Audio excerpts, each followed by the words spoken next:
तर नमस्कार मित्रांनो, स्वागत आहे तुमचं आपल्या एका नव्या व्हिडिओमध्ये. ज्यात की आज इथे फायनली आपलं MWC चा पूर्ण सिलेबस जो आहे तो संपत आहे. तुम्ही पूर्ण सिलेबसचे व्हिडिओ पाहू शकता व ते व्हिडिओ वापरून तुम्ही अभ्यासही करू शकता. तुम्हाला नक्कीच स्कोरिंग साठी नक्कीच बेनिफिट होईल या गोष्टीचा. आता आपण काल जे मागच्या व्हिडिओमध्ये पाहिलेलं आहे की युनिट 5 आपण चालू केलेला आहे, त्याचा हा पार्ट 2 असणार आहे. ज्यात की आपण हा पूर्ण चॅप्टर आहे तो आज संपवणार आहे.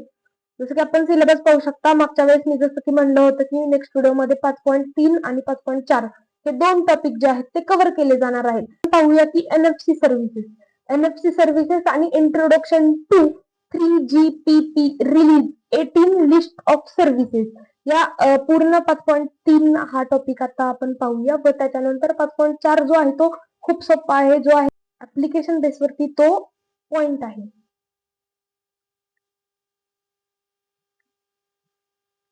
आता जसं की एनएफसीचा फुल फॉर्म जो आहे तो तुम्हाला पहिल्यांदा तर लक्षात ठेवायचा आहे. एनएफसी म्हणजे नियर फील्ड कम्युनिकेशन.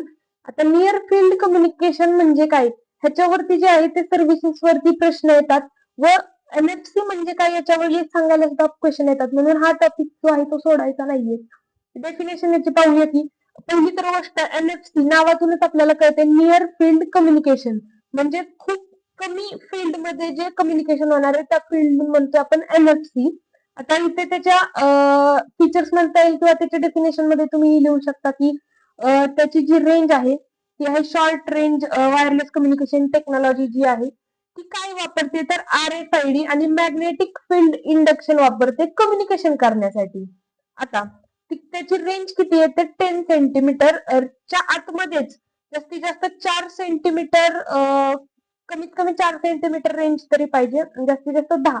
पण जनरली टिपिकल आता ते ज्या त्या जे प्रोडक्ट आहे त्याच्यावरती डिपेंड आहे, जे त्या डिव्हाइस वरती डिपेंड आहे. बट जनरली तुम्ही 4 लिहू शकता किंवा 10 लिहू शकता. काही ठिकाणी तुम्हाला 4 दिली असेल, 5 दिली असेल, काही ठिकाणी तुम्हाला 10 दिली असेल. जो आता पुढचा जो टॉपिक आहे तो आहे enable secure data exchange between nearly devices. खूप जास्त जवळच्या डिव्हाइस मध्ये डेटा एक्सचेंज करण्यासाठी एनएफसी वापरलं जातं. आता त्याचं वर्किंग प्रिन्सिपल काय आहे, device communicate bye touching or bringing them very close. Device communicate कसं करतं, डेटा एक्सचेंज कसा होतो तर खूप जास्त क्लोज जे आहे ते डिव्हाइस आणलं जातं आणि त्याच्यानंतर जे आहे ते टच करून डेटा जो आहे तो ट्रान्सफर केला जातो. ते जे आहे ते ISM बँडच वापरत आहे, त्याची फ्रिक्वेन्सी लक्षात ठेवायची आहे. सपोर्ट बाय डायरेक्शनल कम्युनिकेशन, दोन्ही बाजूनी जे आहे ते कम्युनिकेशन होऊ शकतं. नो मॅन्युअल पेरिंग रिक्वायर, कोणतीही मॅन्युअल पेरिंग नाहीये. म्हणजे जसं की आपण ब्लूटूथ किंवा वायफाय असेल, वायफाय कसं कनेक्ट करतो, पासवर्ड टाकावा लागतो, मॅन्युअल पेअर करावं लागतं, तसं इथे काही रिक्वायर नाहीये मॅन्युअल पेरिंग. ऑटोमॅटिक पेरिंग आहे, तुम्ही जवळ आणायचं आहे व ते ऑटोमॅटिकली कनेक्ट होऊन जाणार आहे. आता त्याच्या काही कॅरेक्टरिस्टिक्स आपण पाहूया की पहिली तर गोष्ट, प्रत्येक आता जे आपण वायफाय पाहिलं, ब्लूटूथ पाहिलं, त्या दोन्ही पण वायरलेस टेक्निक आहेत. दोन्हीच्या फीचर्स मध्ये, कॅरेक्टरिस्टिक्स मध्ये पण आपण वायरलेस टेक्नॉलॉजी लिहायचं आहे. व आता जी आपली तिसरी आहे ती आहे वायरलेस टेक्नॉलॉजी. वायरलेस व जी आपली तिसरी आहे ती आहे आपली एनएफसी. व एनएफसी जी आहे ते वायरलेस टेक्नॉलॉजी आहे, त्याची रेंज लक्षात ठेवायची आहे, त्याचं लो पॉवर कन्झप्शन आहे. RFID जी आहे ती कम्पॅटेबल आहे RFID सोबत, ऑटोमॅटिक कनेक्शन होऊन जात आहे, बट याचा डेटा रेट जो आहे तो लो आहे. आता एनएफसी टॅग्स काय आहेत, पॅसिव्ह डेटा स्टोरेज डिव्हाइस आहे, कॅपॅसिटी त्याची बाइट्स मध्ये लक्षात ठेवायची आहे. Read only or rewritable, store payment, ID, contact, loyalty data. आता जसं की तुम्ही फोन पे, गुगल पे वापरता, तर तुम्ही जेव्हा स्कॅनरच्या खूप जास्त जवळ जाता तो स्कॅनर तेव्हा स्कॅन होतो व आपण त्याच्यावरती परत पे करून कम्युनिकेशन करू शकतो. आता तशाच प्रकारे जे आहे ते एनएफसी आहे. सिक्युरिटी मध्ये पण हे वापरलं जातं. Use encryption for secure communication साठी वापरलं जातं. More secure than magnetic strips card पेक्षा जे आहे ते हे मोर सिक्युअर आहेत. एनएफसी चे टॅग्स भेटतात आपल्याला. Still vulnerable if proper security isn't used, ह्याच्यात पण आपल्याला प्रॉपर सिक्युरिटी जी आहे ती वापरावी लागते. आता याचे काही प्रत्येक गोष्टीचे, प्रत्येक टेक्नॉलॉजीचे काही ऍडव्हान्टेज असतात व काही डिसएडव्हान्टेज असतात. आता जेव्हा आपण ऍडव्हान्टेज कडे जातो तेव्हा फास्ट आणि कन्व्हिनियंट आहे, नो पेअरिंग रिक्वायर आहे, सिक्युअर मोबाईल पेमेंट्स आहे, लो पॉवर कन्झप्शन आहे, क्विक कनेक्शन आहे, कम्पॅटेबल विथ RFID आहे, सुटेबल फॉर क्राऊडेड प्लेसेस. जेव्हा खूप जास्त तिथं क्राऊड असेल, गर्दी असेल, त्याच्यासाठी हे सुटेबल आहे.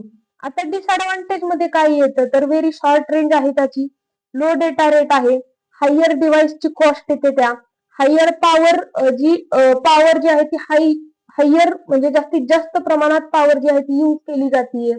Not completely risk free, risk free हे कम्प्लिटली नाहीये, यामध्ये सुद्धा रिस्क आहे.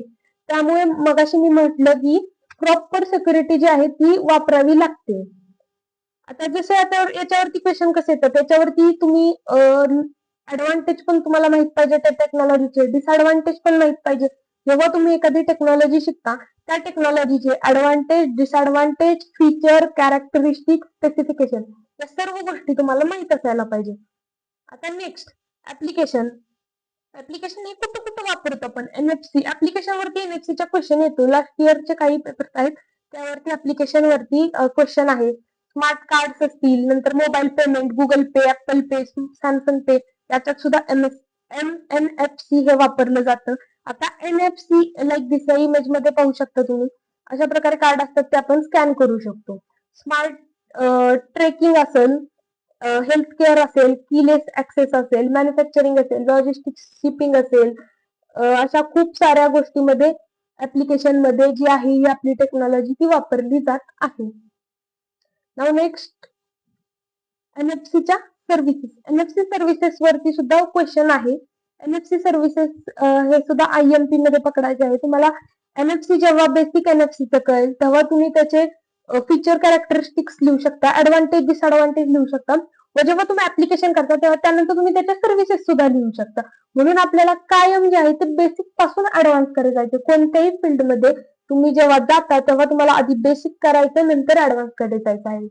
जसं की आता आपण इथे पाहतो NFCच्या सर्व्हिसेस, जे की आहे कॉन्टॅक्टलेस पेमेंट, जे की आहे tap to pay using NFC enable smartphone. आता आपल्या काही स्मार्टफोन मध्ये जे आताचे ऍडव्हान्स 5G स्मार्टफोन आलेले आहेत त्यामध्ये आपल्याला एक NFCचा ऑप्शन जो आहे तो भेटतो. ते आपण टॅप टू पे करून त्याच्यावरून पे करू शकतो. त्याच्यामुळे काय होतं, फास्ट, सिक्युअर, कन्व्हिनियंट जे आहे ते कम्युनिकेशन होतं किंवा जी प्रोसेस होते ती होते.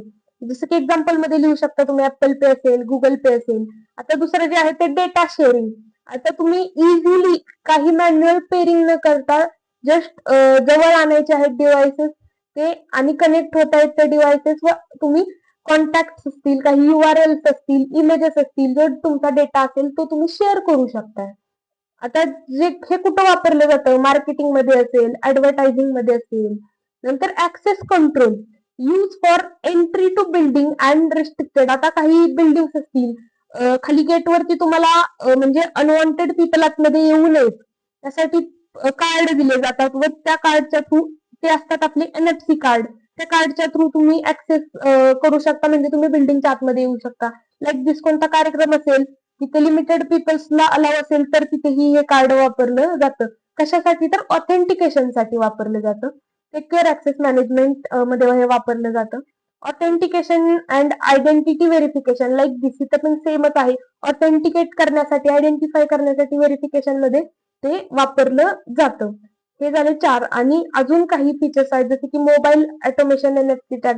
आता तुमच्या मोबाईल मध्ये सुद्धा ते आलेले आहेत. टास्क ऑटोमेट करण्यासाठी आपण ते वापरतो. Wifi auto connected to card, ब्लूटूथला ऑटो कनेक्ट करण्यासाठी असेल. सेटअप वायफाय और launch apps with one tap, एका टॅप मध्ये तुम्हाला वायफाय व काही ऍप्स जे आहेत ते कनेक्ट करायचे, सेटअप करायचे त्यासाठी. पब्लिक ट्रान्सपोर्टेशन मध्ये सुद्धा हे वापरलं जातं. कशासाठी तर use for ticketing and fare payment, quick access to buses, train साठी क्विक ऍक्सेस तुम्हाला मिळून जाईल. फास्टर आणि कॅशलेस ट्रॅव्हल तुम्ही करू शकता एक कार्ड वापरून, लाईक दिस. नंतर आता डिव्हाइस पेअरिंग, म्हणजेच काही डिव्हाइसेस इन्स्टंटली पेअर करण्यासाठी मॅन्युअल पेअरिंग न करता, कनेक्ट करून पासवर्ड टाकून, हे असं न करता इन्स्टंटली तुम्ही पेअर करू शकता. जस्ट 2 डिव्हाइसेस जवळ आणायचे आहेत आणि ते पेअर होऊन जाणार आहेत. ह्या होत्या काही सर्व्हिसेस NFC रिलेटेड. तुम्हाला एक बेसिक कन्सेप्ट NFC बद्दल आला असेल व त्याच्या काही आपण ऍडव्हान्टेज पाहिले, हे पूर्ण तुम्ही समजून घ्यायचं आहे. व हे ह्याच्यावरती क्वेश्चन येतो, हा टॉपिक तुम्ही इम्पॉर्टन्स मध्ये पकडायचा. आता नेक्स्ट आपल्याला टॉपिक पाहायचा आहे इंट्रोडक्शन टू 3GPP रिलीज 18 आणि त्याच्या लिस्ट करायच्या आहेत काय तर सर्व्हिसेस. आता आपल्याला सिलेबस मध्ये काय दिले, इंट्रोडक्शन त्याच्याबद्दल आणि त्याच्या सर्व्हिसेस, हे दोन टॉपिक आपल्याला करायचे आहेत. तर आपण त्याच्याबद्दल इंट्रोडक्शनच्या थ्रू जाणून घेणार आहे आणि त्याच्या सर्व्हिसेस ज्या आहेत त्या महत्वाच्या आहेत त्या लिस्ट करणार आहे. स्वतः पहिल्यांदा आपण समजून घेऊया की 3GPP रिलीज 18 हे काय आहे. आता 3GPP, जीपीपीचा फुल फॉर्म पहिल्यांदा तुम्हाला इथं नोट करून घ्यायचा आहे. Generation partnership project. Generation partnership project हा जो आहे तो आपल्या 3GPPचा फुल फॉर्म आहे. आणि 3 का तर थर्ड जनरेशन पार्टनरशिप प्रोजेक्ट आहे. ही एक इंटरनॅशनल ऑर्गनायझेशन आहे. ती काय करतं तर डेव्हलप आणि मेंटेन करतं जे ग्लोबल स्टँडर्ड्स आहेत, जे की 2G, 3G, 4G म्हणजेच LTE आणि 5G मोबाईल कम्युनिकेशन जे नेटवर्क आहेत ते मॅनेज आणि कंट्रोल करण्याचं काम आपलं 3GPP करत आहे. Every few year 3GPP publish a new release which introduce new features. आता काही जसे की आपले ऍपलचे प्रोडक्ट असतात जे की दर वर्षाला 17, 16, 15, 16, 17 लाईक दिस ते रिलीज करत असतात प्रत्येक न्यू सिरीज. तसंच आपले जे 3GPP हे जे प्रोग्राम आहे, हे जे ऑर्गनायझेशन आहे ते काय करतं, दरवर्षी एक सिरीज आहे किंवा एक रिलीज करत असते. व ती प्रत्येक सिरीज सोबत काय रिलीज करते तर नवीन फीचर्स असतील, टेक्नॉलॉजी असतील व काही इम्प्रुव्हमेंट, आधीच्या पेक्षा काही अजून इम्प्रुव्हमेंट करून ते रिलीज करत असतं. लाईक दिस आता रिलीज 15 मध्ये काय रिलीज झालेलं आहे, 5Gचं जस्ट इंट्रोडक्शन दिलं होतं त्यांनी 15च्या वेळेस. 16 मध्ये काय केलं त्यांनी, इंडस्ट्रियल IoT त्यामध्ये इन्हान्स केलं 5G मध्ये. 17 मध्ये काय केलं तर इम्प्रुव्हमेंट काय केली, सॅटेलाइट कम्युनिकेशन आणि IoT हे दोन आपण 5G वापरून कसं करायचं व काय ते इम्प्रुव्हमेंट करून दिलं. आता आपल्याला जसं की आपल्या सिलेबस मध्ये मेन्शन आहे, आपल्याला पाहायचं आहे की 18 जे आहे ते काय केलं 18 ने तर introduction of a 5G advance म्हणजे 5.5G. पण 5.5G लिहिण्याऐवजी तुम्ही असं लिहित आहे इंट्रोडक्शन टू 5G ऍडव्हान्स. जिथे जिथे तुम्हाला 18 येईल तिथे तिथे ही लाईन तुमची मेन्शन असली पाहिजे की रिलीज 18 हे काय इंट्रोड्यूस केलं, काय इंट्रोडक्शन दिलं आपल्याला तर introduction of a 5G advance. That's it. Therefore 3GPP release 18 is the first release of a 5G advance. 5G advance जो आहे हा फर्स्ट रिलीज आहे. Providing enhancement performance, intelligent network features असतील आणि improved efficiency, support for advance application such as AI असेल, XR म्हणजे extended reality असेल, satellite communication, industrial IoT असे खूप सारे इम्प्रुव्हमेंट करून आपल्याला 5G ऍडव्हान्स सोबत इंट्रोडक्शन करून दिलं. हे 18 बद्दल रिलेटेड. मग तुम्ही काही जस्ट अजून 15, 16, 17, 18 हे 4 रिलीज आहेत ते जस्ट जनरल नॉलेज साठी लक्षात ठेवू शकता. बट आपल्या एक्झाम साठी महत्वाचं आहे ते म्हणजे आहे रिलीज 18 का तर ते आपल्या सिलेबस मध्ये मेन्शन आहे. आता आता इथे आहेत या सर्व सर्व्हिसेस ज्या आपल्याला 3GPP रिलीज 18 देतं.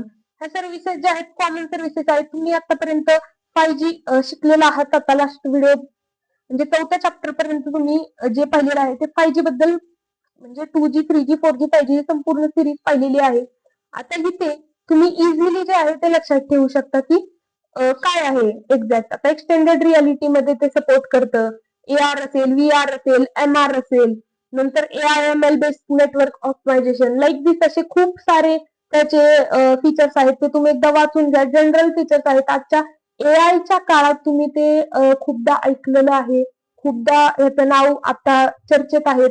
खूपदा सिलेबस मध्ये सुद्धा मेन्शन आहे. जेव्हा तुम्ही IoT कडे जाचाल, IoT शिकसाल तेव्हा तुम्हाला हे खूप सारं शिकायला भेटणार आहे 5G ऍडव्हान्स बद्दल. जे करायचे आहेत सर्व फीचर्स एकदा तुम्ही वाचून घ्या. इम्प्रूव्ह काय करते तर मिमो टेक्निक जे की तुम्ही आपण लास्ट व्हिडिओ मध्ये पाहिलं. नेटवर्किंग ऑटोमेशन मध्ये हे फायद्याचं आहे.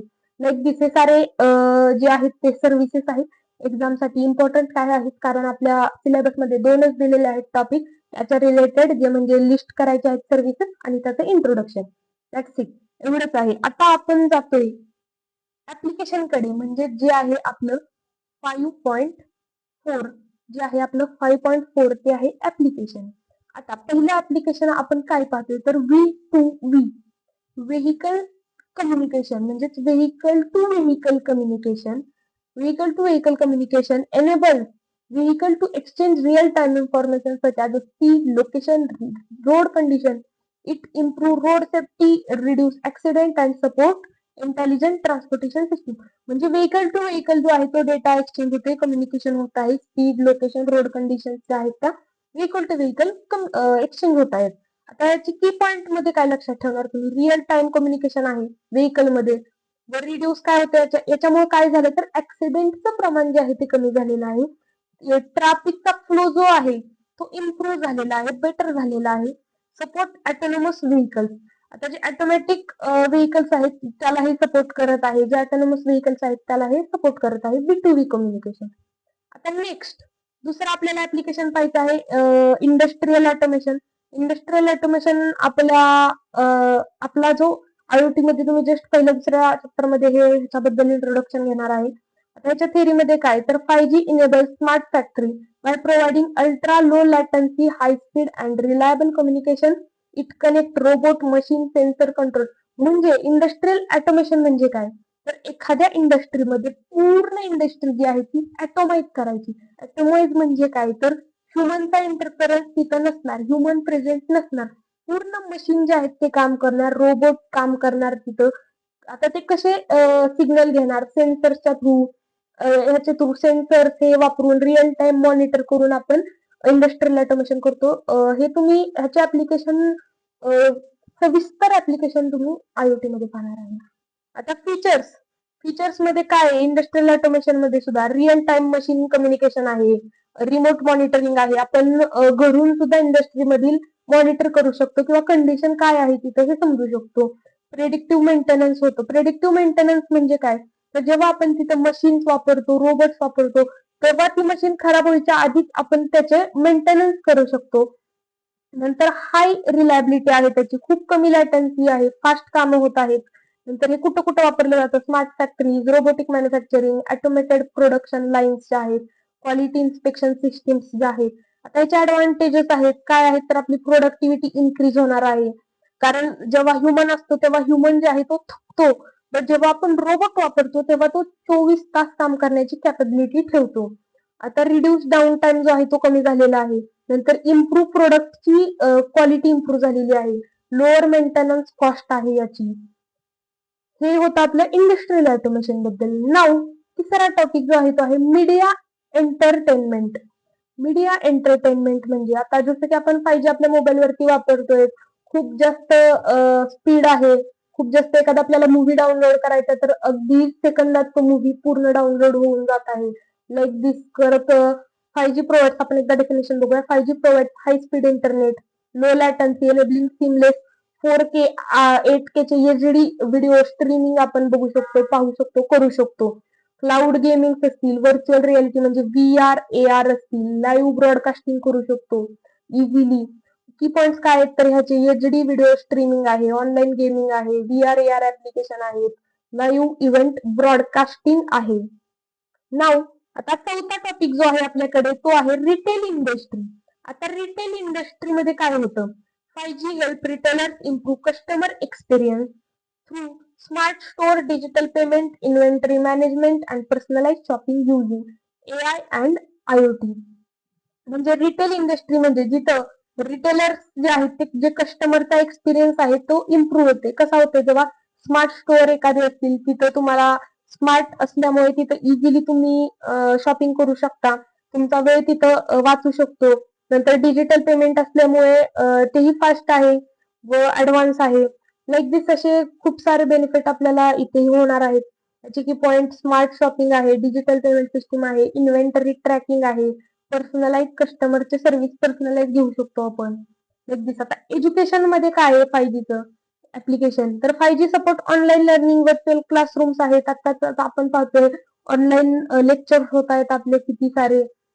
ते कशामुळे तर 5G ऍडव्हान्स जे रिअल टाइम कम्युनिकेशन होते तुमचं, AR VR बेस्ड एज्युकेशन आहे. नंतर रिमोट लॅबोरेटरी एक्सपेरिमेंट्स आहेत बाय प्रोव्हाइडिंग फास्ट आणि रिलायबल इंटरनेट कनेक्टिव्हिटी आहे. आता ह्याचे हे की पॉइंट आहेत, जसे की व्हर्च्युअल क्लासरूम्स आहेत, ऑनलाईन लर्निंग आहे, AR VR एज्युकेशन आहे, रिमोट प्रॅक्टिकल सेशन्स आहेत. नाव 6वं ऍप्लिकेशन आहे आपलं. हे जे ऍप्लिकेशन आहे ते मनाने मी घेत नाहीये. हे ऍप्लिकेशन आहेत आपल्या सिलेबस मधले. सिलेबस मधले आहेत तेवढेच मी ऍप्लिकेशन घेतलेले आहेत, म्हणून एकही ऍप्लिकेशन आहे तो स्किप करायचा नाहीये. प्रत्येक ऍप्लिकेशन आहे ते नीट समजून घ्यायचं आहे. तर आता 6वं जे आहे ते स्मार्ट सिटी आहे आपली. आता स्मार्ट सिटी म्हणजे काय? स्मार्ट सिटी म्हणजे काय? जेव्हा आपण तिथं 5G वापरतो, IoT वापरतो, smart city services bye connecting traffic systems असतील, स्ट्रीट लाईट असतील, सर्व्हेलन्स कॅमेराज असतील, पार्किंग सिस्टीम असेल, पब्लिक युटिलिटीज असतील, इफिशियंट सिटी मॅनेजमेंट आपण ओव्हरऑल करू शकतो. जसं की आपण हे की पॉइंट म्हणजे काय काय करू शकतो व काय काय भेटेल आपल्याला स्मार्ट सिटी मधून इथे दिलेले आहेत. 7वं जे आहे ते आहे आपलं IoT ऍप्लिकेशन. हा आपण 5व्या सेमिस्टरला पूर्ण चॅप्टर ही शिकणार आहे. व IoT ऍप्लिकेशन मध्ये इथं जस्ट थोडक्यात मी सांगते. IoT ऍप्लिकेशन, IoT म्हणजे काय तर अशी प्रत्येक गोष्ट जी इंटरनेटच्या थ्रू कनेक्ट आहे, एकमेकांना ती कम्युनिकेशन करतीये, त्या कम्युनिकेशनला, त्या गोष्टींना IoT ऍप्लिकेशन आपण म्हणतो. हे लक्षात ठेवायचं आहे. 5G connect million of IoT devices with high speed, low latency, enable efficient communication between smart devices in home, industry. प्रत्येक ठिकाणी आजकाल आपण IoT हे वापरायला लागलोय, वापरतोय व वापरलं तर खूप सारे बेनिफिट आहेत. आता हे ऍप्लिकेशन इथं आहेत की आपण सध्या कुठं वापरतोय. होम्स असेल, हेल्थ केअर असेल, ऍग्रिकल्चर असेल, एनर्जी मॅनेजमेंट असेल, एन्व्हायरमेंट मॉनिटरिंग असेल, नंतर इंडस्ट्रीमध्ये असेल, अशा खूप साऱ्या ठिकाणी एज्युकेशन फील्डमध्ये असेल. नंतर की पॉइंट त्याचे काय तर मॅसिव्ह डिव्हाइस कनेक्टिव्हिटी आहे. खूप सारे डिव्हाइस कनेक्ट करू शकतो. रिअल टाइम डेटा आपल्याला मिळू शकतो. रिअल टाइम आपण मॉनिटरिंग करू शकतो. लो पॉवर कन्झप्शन आहे आणि फास्ट डेटा कम्युनिकेशन आहे. आता हे होते आपले 7 पॉइंट. एकदा सिलेबस मध्ये आपण पाहूया. आता हा होता आपला सिलेबस. आता 5.3 जे आहे ते NFC सर्व्हिसेस आपण पाहिल्या. इंट्रोडक्शन टू 3GPP रिलीज 18 आणि लिस्ट त्याच्या सर्व्हिसेसच्या. आता फुल फॉर्म जो आहे तो लक्षात ठेवायचा आहे. आता ऍप्लिकेशन मध्ये काय पाहिजे होतं आपल्याला? व्हेकल कम्युनिकेशन म्हणजे V2V हे पाहिलेलं आहे. इंडस्ट्रियल ऑटोमेशन ऍप्लिकेशन हे पाहिले. नंतर आपल्याला अदर ऍप्लिकेशन जसं की मीडिया एंटरटेनमेंट पाहिजे होतं हे पाहिलं. रिटेल इंडस्ट्री पाहिली. एज्युकेशन मध्ये पाहिलं. इंडस्ट्रियल ऑटोमेशन मध्ये पण पाहिलं. नंतर स्मार्ट सिटी आणि नंतर इंटरनेट ऑफ अ थिंग म्हणजे आपण संपूर्ण ऍप्लिकेशन जे आहेत त्या व्हिडिओमध्ये पाहिलेले आहेत. इथं आपला ओव्हरऑल संपूर्ण MWC चा सिलेबस संपलेला आहे. तुम्हाला जिथं जिथं डाऊट येत असेल तो व्हिडिओ तुम्ही माझी पूर्ण प्लेलिस्ट आहे त्या व्हिडिओमध्ये तुम्ही जाऊन चेक करू शकता व तिथून तुम्ही ते बघू शकता व डाऊट क्लिअर करू शकता. तुम्हाला अजून काही डाऊट असेल, कॅप्स्ट्रॉन प्रोजेक्ट बद्दल तुमच्या विचारायचं असेल व बाकी कोणत्या सब्जेक्ट बद्दल विचारायचं असेल तर कमेंट करा. मी नक्की तुम्हाला कमेंट मध्ये रिप्लाय देईन किंवा मी त्या टॉपिकवरती सेपरेट व्हिडिओ सुद्धा बनवेन. तर व्हिडिओ आवडला असेल तर लाईक करा, शेअर करा, सबस्क्राईब करा. Thank you for watching.